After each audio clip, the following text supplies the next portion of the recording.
प्रिय मित्रों, आज मैं जिस केस के बारे में बात कर रहा हूं वह प्रसिद्धि में है। सारे न्यूज़पेपर इस केस से भरे पड़े हैं और हर डिटेल इस केस के आज अवेलेबल है। वह है सैफ अली खान पर मध्य रात्रि के बाद, जैसा कि उन्होंने बताया है, उन पर किसी अज्ञात व्यक्ति द्वारा हमला होना।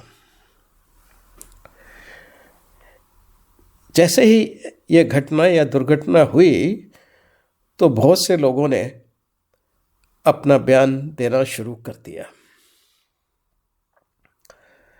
यह भारत की ही नहीं, दुनिया भर की एक विशेष समस्या है कि जब भी कोई सेलिब्रिटी पे इस तरह का अटैक या और कोई घटना दुर्घटना होती है तो सभी न्यूज़ एजेंसीज उसके पीछे लग जाती हैं और सारे ही अपनी अपनी कहानी सुनाना शुरू करते हैं। उसमें कुछ सच भी होता है, कुछ मिस इंटरप्रिटेशन भी होता है और यह सब चलता रहता है एक काफ़ी लंबे समय तक, लोगों की एंटरटेनमेंट की एपेटाइट को शांत करने के लिए। यह घटना भी कोई प्राय नहीं थी, यानी कि यह भी उसी तरह से डील की गई। हॉस्पिटल्स ने अपने स्टेटमेंट शुरू किया है, जो सर्जन्स थे उन्होंने अपना स्टेटमेंट प्रेस को दिया, जो फर्स्ट अटेंडिंग डॉक्टर्स थे उन्होंने अपना स्टेटमेंट दिया, इनकी मिसेज ने, करीना कपूर ने अपने अलग स्टेटमेंट इशू किए और इसके अलावा पुलिस के स्टेटमेंट्स और कुछ एक्सपर्ट्स जिन्होंने अपने ओपिनियन वॉलंटियर किए मीडिया को, जैसे इस केस में एक प्रोफेसर पाटिल हैं जिन्होंने ओपिनियन दिया। तो ये सब मिला कर के परिस्थिति को एक बहुत ही गंभीर बना देते हैं और लोगों में अत्यधिक जिज्ञासा चलने लगती है कि इसमें सच है, सच क्या है, झूठ क्या है। इन्वेस्टिगेटर्स अपनी रिपोर्ट देते हैं, तो इस तरह से मीडिया को या पब्लिक को, जनता को अलग अलग सोर्सेस से अलग अलग तरह की न्यूज़ मिलना प्रारंभ हो जाती है। कभी कभार वो सारी एक जैसी हो सकती है, लेकिन अक्सर उनमें थोड़ा बहुत फ़र्क आता है, जो कि ऐसा लगता है जैसे परिस्थिति बड़ी गंभीर बन रही हो। हालांकि इन्वेस्टिगेटर्स जो होते हैं वो इन सब चीज़ों का ध्यान रखते हैं, लेकिन फिर भी जो पब्लिक का रिएक्शन है वो सब एक पब्लिक डिबेट की तरह सामने आता है। अब हम इस केस को ही लेते हैं। 16 जनवरी की रात को मध्य रात्रि के बाद में सैफ अली खान, जो एक जाने माने एक्टर हैं, एक पब्लिक फिगर हैं और पब्लिक फिगर होने के कारण ही यह उनको टैक्स स्वरूप देना पड़ता है कि वो अपनी किसी बात को छुपा करके व्यक्तिगत रूप में नहीं रख सकते, सिर्फ अपने पास। क्योंकि पब्लिक फिगर हैं तो पब्लिक अपना उसमें से टैक्स वसूल करती है और उस पर चर्चा करती है। उनकी हर एक्टिविटीज़ और हर प्रकार की बात पे पब्लिक का कंसर्न रहता है, लोगों का कंसर्न रहता है। इसमें अच्छे और बुरे का प्रश्न नहीं है। यह एक नॉर्मल पब्लिक का, जनता का व्यवहार है जो पूरी विश्व में देखने को मिलता है। Inquisitiveness to know about celebrities. उसी निमित्त इस केस की भी काफ़ी चर्चा होती रही। खैर, मैं फिर विषय पे आता हूँ। 16 तारीख की रात को वो एक ऑटो व्हीलर जो होता है, 3 व्हीलर जैसे हम कहते हैं, उससे लीलावती हॉस्पिटल में पहुँचते हैं और वहाँ पे उनका मेडिकल एग्जामिनेशन करने के बाद में न्यूरोसर्जन और प्लास्टिक सर्जन मिलकर के उनका ऑपरेशन करते हैं। अब देखें हॉस्पिटल में क्या होता है। इन्होंने 3 व्हीलर किया और हॉस्पिटल पहुँचे। नेचुरली हॉस्पिटल की इमरजेंसी डिपार्टमेंट्स में जाएंगे, वहाँ पे एक डॉक्टर भार्गवी ड्यूटी पे थे। डॉक्टर भार्गवी ने उनका मेडिकल एग्जामिनेशन किया और जैसा कि प्रावधान है, कानूनी प्रावधान है कि ऐसे केसेस में जहाँ पे कोई भी इंजरीज हैं किसी भी कारण से हों और वो पुलिस इन्वेस्टिगेशन की दरकार रखते हैं, ऐसे सभी केसेस को मेडिको लीगल बना दिया जाता है। और ये मेडिको लीगल बनाने का निर्णय स्वयं डॉक्टर लेता है। यह जो पुराना आईपीसी था उसके 39 सीआरपीसी में प्रावधान था। अब हो सकता है वो सेक्शन चेंज हो गया हो, क्योंकि अब अपने संहिता, न्याय संहिता को बदल दिया है। भारतीय न्याय संहिता के नाम से अब वो आती है, तो इसलिए उसमें सेक्शन भी निश्चित रूप से चेंज हो गया होगा। तो ये उस डॉक्टर की ड्यूटी बनती है कि वह उसकी मेडिको लीगल रिपोर्ट बनाए, नंबर 1। दूसरा, पुलिस को इन्फॉर्म करे, और तीसरा, इस मेडिको लीगल रिपोर्ट को पुलिस के आने के बाद उनको एक जो ओरिजिनल कॉपी है वो उनको दे दे। या जैसी स्टेट की व्यवस्था है, हर स्टेट में ये नियम थोड़ा अलग हो सकता है, तो उस हिसाब से वो अपना काम करता है।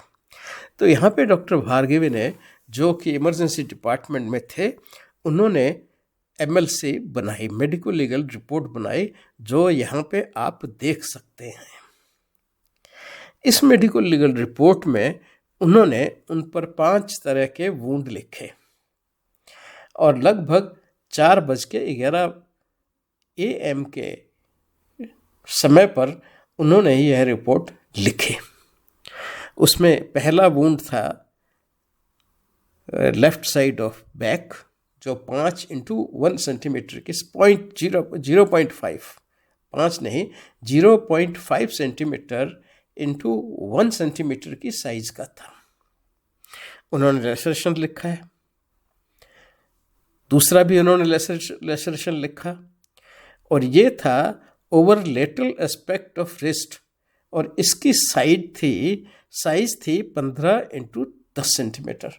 अब 15x10 सेंटीमीटर हाथ पे वुंड होना, लेटरल एस्पेक्ट ऑफ रिस्ट पे होना, यह थोड़ा सा यह घाव थोड़ा सा ज़्यादा है। उसी तरह एक लेसरेटेड वुंड उनकी राइट साइड ऑफ नेक पे है, जिसकी साइज 10x1 सेंटीमीटर है।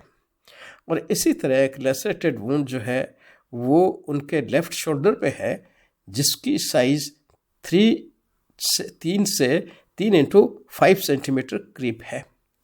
और एक एब्रेजन है लेफ्ट एल्बो पे, एल्बो कहते हैं कोहनी पर, वो भी उपस्थित है। तो इस तरह से इन 5 चोटें हमें यहाँ दिखाई देती हैं, जो डॉक्टर भार्गवी ने, जो कि उस वक्त ड्यूटी पे थे इमरजेंसी डिपार्टमेंट में, और जिन्होंने ये मेडिको लीगल रिकॉर्ड बनाया Lilavati hospital and research centre पे सुबह 4:11 पर। तो ये है, यानी कि ये जब रिपोर्ट बनाई गई तो उस वक्त 4:11 पे हुआ था। कहा जाता है कि 2 बजे के आसपास उन्होंने स्कूटर वहाँ से नेचुरली नीचे जाके आए होंगे, टाइम लगा होगा, और बाकी डॉक्टर्स को आने में करने में समय लग जाता है। तो यह कोई बहुत ज़्यादा गंभीर बात नहीं। जो टाइम लैप्स है वो एक्सप्लेनेबल है, वो एक्सप्लेन किया जा सकता है। तो इसकी परिस्थिति पे हमें कोई डाउट करने की आवश्यकता नहीं है। अब इसी रिपोर्ट को देख करके उसके बाद एक डॉक्टर पाटिल ने, प्रोफेसर हैं वो, मोस्ट प्रोबेबली फॉरेंसिक मेडिसिन के ही प्रोफेसर होंगे, उन्होंने एक ओपिनियन दिया कि साहब लेसरेटेड वुंड अगर है तो नाइफ से इंजरीज नहीं हो सकती, क्योंकि जो हिस्ट्री मिल रही थी वो कुछ इस प्रकार थी कि घर पे कोई आदमी उनके घर में घुस आया और उसके बाद कुछ झगड़ा हुआ, और उस झगड़े में चाकू से उन्होंने उनके ऊपर वार किए, और उसी वार से ये उनको इंजरीज हुई। वो घर के बाहर आए, वो अपने बेटे को साथ लेके आए, जो 6-7 साल का था शायद, तैमूर जिनका नाम है, और उसको लेकर के 3 व्हीलर लेके वो हॉस्पिटल पहुंच गए। हॉस्पिटल कोई ज़्यादा दूर नहीं है, पास में ही है। तो लेकिन ये सब समय का जो आधार है उसको हम नहीं दे सकते, क्योंकि अक्सर ऐसी परिस्थिति में व्यक्ति जो है वो थोड़ा बहुत समय का इधर उधर हो जाना एक स्वाभाविक सी बात होती है। हो सकता है डॉक्टर्स ने आते ही अटेंड किया हो, ब्लड प्रेशर देखा हो और एग्जामिनेशन किए हो, मेडिकल एग्जामिनेशन किए हों, वो सब इमरजेंसी, क्योंकि डॉक्टर का main objective medical legal report बनाना नहीं है, उसका ऑब्जेक्टिव है पेशेंट की जान बचाना। इमरजेंसी तो वो जान बचाने के लिए है, तो वो उनका प्राइमरी कर्तव्य रहता है और वो करते हैं जब उस काम को, तो कई बार थोड़ा बहुत डिले जो दूसरी लीगल फॉर्मेलिटीज़ हैं उनको करने में लग सकता है। हालांकि ये डॉक्टर को बार बार बताया जाता है कि आप किसी भी लीगल फॉर्मेलिटीज़ को जो है वो ओमिट नहीं करेंगे, उसको हर चीज़ को जिस हिसाब से कानून है उस हिसाब से नोट करेंगे, लेकिन फिर भी उसकी प्राइमरी जो ऑब्जेक्टिव है वहाँ पे ड्यूटी है वो व्यक्ति की जान बचाने में है। और अगर जान बचाने के कार्यक्रम से कोई चीज़ अगर थोड़ी डिले इधर उधर होती है तो वो माफ़ करने योग्य होती है, तो इसलिए उसको कोई इस तरह से इशू बनाने का कोई पर्पज़ नहीं पड़ता। कई बार मेडिको लीगल रिपोर्ट थोड़ी सी बाद में बनाई जाती है, पहले पेशेंट को स्टेबलाइज कर दिया जाता है, पहले पेशेंट की केयर कर ली जाती है जब बिल्कुल जान का खतरा। और इस केस में जब एक व्यक्ति स्टैब वुंड्स के साथ में आ रहा है, ब्लड से लथपथ होकर आ रहा है, तो नेचुरली डॉक्टर्स का ध्यान पहले उसको मैनेज करने में जाएगा और कुछ समय बाद अपना वो सारी फॉर्मेलिटीज शुरू करेंगे, तो उसमें थोड़ा समय इधर उधर हो सकता है। मेरे ख्याल में इमरजेंसी डिपार्टमेंट के समय को हम यहाँ ज़्यादा महत्व नहीं देते और उसकी कोई आवश्यकता भी नहीं है, और या कि उस विषय से हम कोई मेडिकल पॉइंट ऑफ व्यू से उसे हमें कोई, या medical legal point of view से कोई अत्यधिक फ़ायदा नहीं होने वाला है। खैर, पक्की बात यह है कि उनकी वहाँ मेडिकल लीगल रिपोर्ट बनी। उसके बाद जो हॉस्पिटल का स्टेटमेंट है, जैसा कि अक्सर होता है कि जो क्लिनिकल सब्जेक्ट्स के डॉक्टर रहते हैं जिन्होंने एक्चुअल उनका फर्दर ट्रीटमेंट करना होता है, केस उनको हैंड ओवर कर दिया जाता है। तो ऐसा ही इस केस में हुआ। इस केस को हैंड ओवर कर दिया गया दो डॉक्टरों को। एक नीरज उत्तमनी थे जो कि न्यूरोसर्जन थे, और उन्होंने उनको तुरंत ऑपरेशन थिएटर में शिफ्ट किया और वहाँ पे उन्होंने पाया कि उनके जो थोरेसिस स्पाइन है, हम थोरेसिस स्पाइन कहते हैं जो हिस्सा स्पाइन का, देखिए रीढ़ की हड्डी होती है हमारे टॉर्सो में, और जो रीढ़ की हड्डी है उसका वो हिस्सा जो छाती के पिछले भाग में है, जहाँ तक रिब्स हैं उनके जो पिछले भाग में जहाँ ये रिब्स जुड़ती हैं, वो जो रीढ़ की हड्डी का पोर्शन है उसको हम थोरेसिस वर्टिब्रा कहते हैं। यानी क्योंकि थोरेसिस यानी कि चेस्ट से मिल रहे हैं, तो इसलिए चेस्ट के से जुड़ी होने के कारण हम उसको थोरेसिस वर्टिब्रा कहते हैं। उसी थोरेसिस वर्टिब्रा के पास में वहाँ पे एक उनको लगा कि एक पीस ऑफ जो ब्लेड है, जो ब्लेड शायद चाकू का होगा, वह पड़ा हुआ है। अब ये बहुत गंभीर बात थी क्योंकि वो कहीं भी डैमेज कर सकता है। वो स्पाइनल कॉर्ड को अगर डैमेज कर देगा तो वहाँ से CSF जो सेरिब्रो स्पाइनल फ्लूइड होता है वो लीक होना शुरू हो जाएगा। एज ए रिजल्ट जो CSF का प्रेशर है वो डाउन हो जाएगा। तो जो बेस ऑफ द ब्रेन पे जो वाइटल सेंटर्स रहते हैं वो हो सकता है कि प्रोलैप्स होकर के मेडुला ऑब्लिंगेटा से नीचे की तरफ आना शुरू हो जाए और एक बहुत ही डेंजरस सिचुएशन क्रिएट हो जाए। तो इसलिए उसको मैनेज करना बहुत ज़रूरी होता है इमिडिएटली, पर्टिकुलरली जब CSF लीक हो रहा हो। तो CSF लीक होने की संभावना थी, इसलिए डॉक्टर्स ने उसका इमिडिएटली ऑपरेट किया, और ऑपरेट करके उन्होंने देखा कि वहाँ पे एक पीस ऑफ नाइफ, जिसका दूसरा पीस उनको उस घर पे जो नाइफ मिला है वो उससे मैच करता वो है, ऐसा न्यूज़पेपर्स में आया है। तो वो पीस ऑफ नाइफ भी हुआ जिसको उन्होंने रिकवर कर लिया। और जो रिपेयर करना होगा, जैसा जो वो तो सर्जन का अपना काम है, उन्होंने करा के अपनी सर्जरी को वहाँ डिक्लेयर कर दिया। और मीन टाइम वहाँ पे एक दूसरे डॉक्टर भी थे, प्लास्टिक सर्जन्स की टीम भी थी। वह जो है नीरज उत्तमनी से डील कर रहे थे उस चीज़ को। देखिए, दो डॉक्टर थे यहाँ पे, डॉक्टर उत्तमनी प्लास्टिक सर्जन है और दूसरे हैं डॉक्टर नितिन डांगे जो कि न्यूरोसर्जन हैं। तो न्यूरोसर्जन ने तो रिपेयर किया उनके स्पाइनल कॉर्ड को, यानी कि वहाँ पे जो नाइफ लगा हुआ था उसको उन्होंने रिपेयर किया, और दूसरे डॉक्टर साहब ने दूसरी चोटों को सबको ठीक से स्टिच वगैरह किया, और वो दोनों काम साइमल्टेनियसली करते रहे। और इसी प्रोसेस में उन्होंने जो लॉस्ट नाइफ था वो निकाल लिया, और सब कुछ इंश्योर करते हुए, सर्जिकली उसको फिट करते हुए, और उन्होंने ऑपरेशन को क्लोज कर दिया। और उसके बाद में एक उन्होंने हॉस्पिटल ने एक रिपोर्ट भी जारी कर दी जिसमें उन्होंने कहा कि इनको 6 इंजरीज थी, और जो उन्होंने कहा कि उनमें से एक वुंड जो है वो डेंजरसली क्लोज था स्पाइन के, और उसमें एक नाइफ भी था, नाइफ का टुकड़ा था, शार्प टुकड़ा था, और उसको निकाल करके उन्होंने और उनकी जो है सर्जरी कर दी। तो इसलिए और ये सारी सर्जरी जो है जो उन पे की गई लगभग 2.5 घंटे तक चली, जो समझ में आने वाली बात है, क्योंकि अगर वहाँ पीस ऑफ ब्लेड था तो उसको निकालने में निश्चित रूप में थोड़ा समय लगेगा, क्योंकि बड़ा केयरफुली निकालना पड़ता है कि वो कहीं निकालते वक्त इधर डैमेज ना कर दे और CFS लीकेज हो जाए और कुछ प्रॉब्लम हो जाए, तो इसलिए उसको बड़ा केयरफुली निकालना पड़ता है, तो उसमें समय लग जाता है। सर्जन्स पूरी प्रिकॉशंस लेते हैं, जो लगता है कि यहाँ पे उन्होंने पूरी प्रिकॉशंस ली।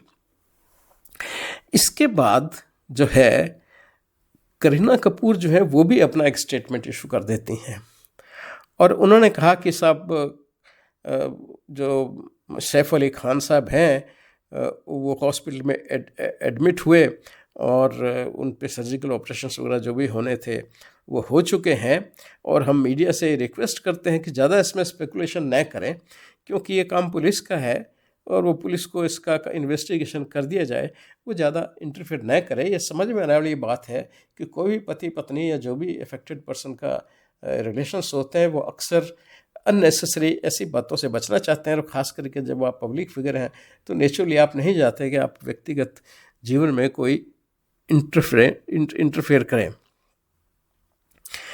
उन्होंने ये भी कहा कि साहब उनकी फैमिली को जो नेचुरल सा था कि फैमिली पूरी शेकन है, घबराई हुई है, तो वो कोई ऐसी बात नहीं लगती। इसके उपरांत जो है उनके कुछ लोगों ने ये प्रश्न उठाने शुरू किए कि यह खास करके जब ये लगा कि ये लेसरेटेड वुंड लिखे गए हैं, और लेसरेटेड वुंड जो हैं वो तो सिर्फ ब्लंट फोर्स से होते हैं, और तो ये वुंड ब्लंट फोर्स से किए गए होंगे।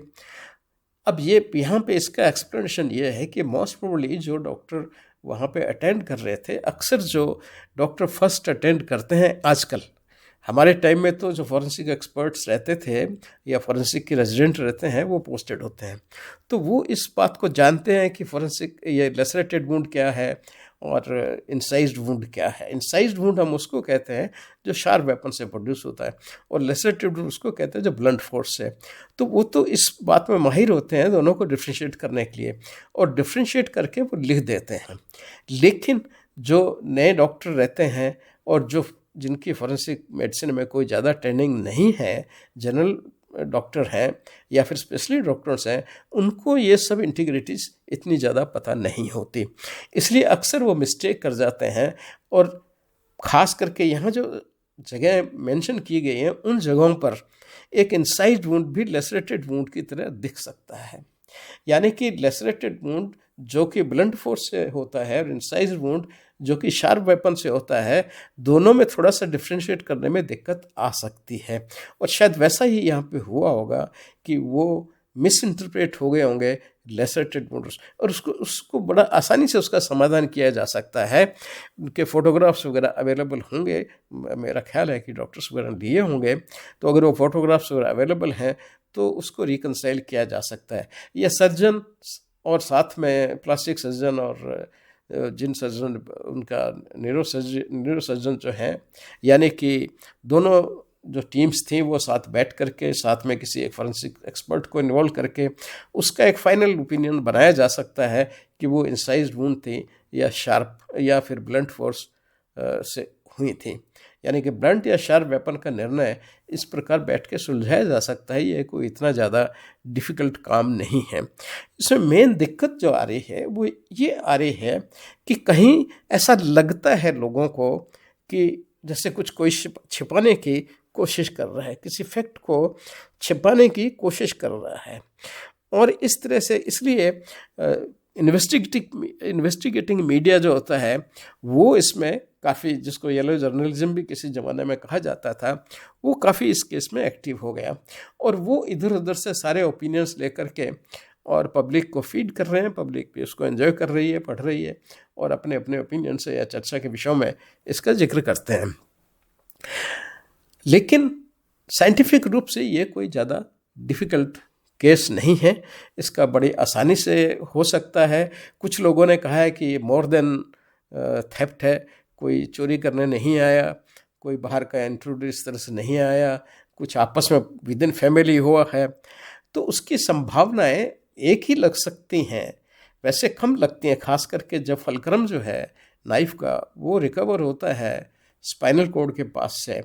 तो ये सारी इस तरह की पॉसिबिलिटीज़ जो हैं वो रूल आउट हो जाते हैं कि कोई पति पत्नी में झगड़ा हुआ होगा या किसी परिवार के और व्यक्ति के साथ झगड़ा हुआ हो या किसी ने किसी को ऑड सिचुएशन में देखा हो। इसलिए जैसा कि कुछ अखबारों में दिया है, कुछ देख रहा था, कुछ लोगों ने ऐसा लिखा है, तो वो सब की संभावनाएं ज़रा कम हो जाती हैं। ऐसा लगता है कि कुछ प्रेजेंटेशन के कारण के, देखिए, क्योंकि मेन जो प्रश्न उठाया जा रहा है कि उनकी वाइफ उनके साथ क्यों नहीं आई, सिर्फ 5-6 साल का बच्चा जो उनका तैमूर है उसी को वो लेकर के वहाँ पे पहुँचे, बाकी लोग क्यों नहीं आए, घर पे कैसे। तो ये बहुत सारे प्रश्न उठाते हैं और ये हो सकता है, लेकिन एट द सेम टाइम ये भी हो सकता है कि ये घटना किसी और रूप में हो और फिर लोग उसको कुछ फैक्ट को छुपाने के लिए, इसकी संभावना से मैं इनकार नहीं करूँगा कि ये घटना कुछ और रूप में हो और उस जो एक्चुअल घटना हुई हो उसको छुपाने के लिए कभी कभी व्यक्ति जो है वो झूठ बोल जाता है। लेकिन एक फलक्रम का, नाइफ के फलक्रम का निकलना स्पाइनल कॉर्ड के पास से, वह एक बहुत ही मीन्स अगर वो सच है, मुझे नहीं मालूम क्योंकि मैं न्यूज़पेपर के हिसाब से बोल रहा हूँ, मुझे किसी तरह का कोई इनका कंफर्मेशन नहीं है। अगर वो है तो फिर थोड़ी सी डिफ़िकल्टी उसको एक्सप्लेन करने में आएगी। फिर एक ही संभावना बचती है कि या तो कोई बाहर का व्यक्ति आया है जो उसको जान से मारना चाहता था, या ये हो सकता है कि एक वायलेंट जो फैमिली में कोई एक रिएक्शन एक दूसरे के प्रति हुआ, जो किन्हीं साइकोलॉजिकल कारणों से हो सकता है, जो कई तरह की परिस्थितियों के कारण परिवार के सदस्यों के बीच में हो जाता है, तो उसके कारण भी संभावना को, उस संभावना से हम इनकार नहीं कर सकते। लेकिन यह सब एक इन्वेस्टिगेशन का विषय है, वो हमारा उसमें जुरिसडिक्शन नहीं है, वो हमारी बात नहीं है। हम इतना ही कह सकते हैं कि भाई उसकी संभावना को नकारा तो नहीं जा सकता, पर कम हो जाती है, खास करके जब एक नाइफ का टुकड़ा, एक फलक्रम का टुकड़ा आपको वुंड के पास में इतना गहरा मिलता है। तो अगर ये सुपरफिशियल कहीं फंसा हो, फिर भी ये थोड़ा सा मुश्किल काम लगता है उसको एक्सेप्ट करना कि सिंपली। लेकिन ये ध्यान रखने की बात है कि इवन क्लोज रिलेशंस भी कई बार गुस्से में इतना तगड़ा हमला कर सकते हैं, इतना ज़ोरदार हमला कर सकते हैं कि नाइफ टूट जाए। तो उसकी बिल्कुल संभावना से तो इनकार नहीं किया जा सकता। लेकिन यह सब एक इन्वेस्टिगेशन का विषय है, उनको इन्वेस्टिगेशंस को अपना काम करने दीजिएगा। वो काफ़ी वाइज होते हैं, वो सब समझते हैं इन बातों को और वो एक सही निर्णय पे आ जाएंगे, ऐसा मेरा ख्याल है। धन्यवाद।